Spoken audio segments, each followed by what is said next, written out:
ছেড়ে যাইবা যদি। সরগম, আমরা আপনাকে রাখবো বলে চিন্তা করছি, কিন্তু আমাদের একটা অবজারভেশন আছে। আপনি আমাদের যদি সেকেন্ড রাউন্ডে যান, এই যে প্রেশার দিয়ে গাচ্ছেন, এটা কিন্তু গলা বেশি থাকে না, একটু মেলো করে গাইতে হবে, কেমন? অভিনন্দন, আপনাকে কেমন লাগছে এই মুহূর্তে?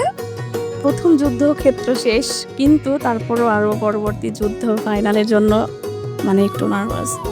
বিচারকদের কোন কথাটা আজকে সব থেকে বেশি ভালো লেগেছে?